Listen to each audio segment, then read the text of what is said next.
గెలిచిన రోజు నుంచి కూడా 5 సంవత్సరాల్లో నా వ్యక్తిగత పనులనేటివి అన్నీ కూడా పక్కన పెట్టి కేవలం నియోజకవర్గ అభివృద్ధి, పార్టీ క్యాడర్కి అందుబాటులో ఉండే కార్యక్రమాలే చేసిన నేను 365 రోజులు, రోజు 24 గంటలు అర్ధరాత్రి వచ్చినా కూడా ప్రజలకు కానీ కార్యకర్తలకు కానీ అందుబాటులోనే ఉన్నా. నేను కోవిడ్ సమయంలో కూడా నా ప్రాణాలకు తెగించి నేను పనిచేసిన ఈ నియోజకవర్గంలో, ఆ తర్వాత కూడా ఎన్నికల ముందు ఇచ్చినటువంటి ఎన్నో అభివృద్ధి కార్యక్రమాలు, హామీలు ఇచ్చిన అభివృద్ధి కార్యక్రమాలు, ప్రభుత్వం నుంచి ఏమాత్రం సహకారం లేకపోయినా కూడా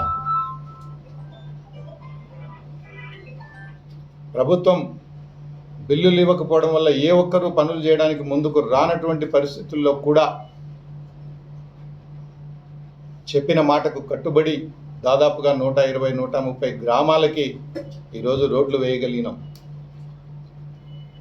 నా శక్తికి మించి నా సొంత డబ్బుతో నేను వేసిన. కాంట్రాక్టర్లందరూ రాని పక్షంలో ఈరోజు ఆ 120-130 గ్రామాల్లో వైఎస్ఆర్ కాంగ్రెస్ పార్టీ అభ్యర్థి ఓటు వేయమని అడిగే అవకాశం దొక్కింది అంటే నేను వేసినటువంటి రోడ్ల వల్లనే. లేదంటే ఊర్ల బయటనే కంపలేసి చాటలతో పరకలతో కొట్టుండేవాళ్ళు ప్రజలు. అదేవిధంగా హంద్రీనివా కాలువ, తలుపుల ఎన్పికుంట మండలాలకి మరి ఆ కాలువ ద్వారా నీళ్ళు ఇస్తామని ఎన్నికల్లో హామీ ఇచ్చినాం. 6 నెలల్లోనే ఇస్తామని చెప్పి కూడా హామీ ఇచ్చినాం, చేయలేకపోయినాం. కేవలం మిగిలిపోయిన 200 మీటర్ల టన్నల్ను పూర్తి చేయడానికి దాదాపుగా 3 సంవత్సరాలు పట్టింది. కాంట్రాక్టర్ల కాళ్ళు చేతులు పట్టుకొని నేను పూర్తి చేయించుకున్నా. ఆ మిగిలిపోయినటువంటి వర్కులు కేవలం 8 కోట్ల రూపాయలు బిల్లులు ఇవ్వకపోవడం వల్ల 4 సంవత్సరాల్లో కూడా హంద్రీనివా కాలువ పనులు పూర్తి చేయలేకపోయినాం. చివరికి కాంట్రాక్టరు ఈ డిఫాల్టర్ ప్రభుత్వంలో మేము పని చేయలేము అని చెప్పి క్యాంపులతో ఉన్నటువంటి సామాన్లు కూడా అమ్ముకొనేసి వెళ్ళిపోయిన పరిస్థితుల్లో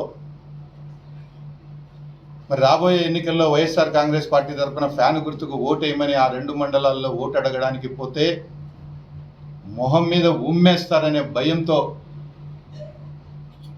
నా సొంత డబ్బుతో, నా సొంత ఖర్చుతో దాదాపుగా 4 నెలలు కాలువ మీదే ఉండి నీళ్లు పోవడానికి కావలసినటువంటి అన్ని అడ్డంకులు కూడా తొలగించి 2 మండలాలకు కూడా నీళ్లు తీసుకుపోగలిగిన కేవలం పార్టీ రేపొద్దున ఓటు అడగడానికి పోయే అవకాశం కూడా ఉండదన్న ఆలోచన.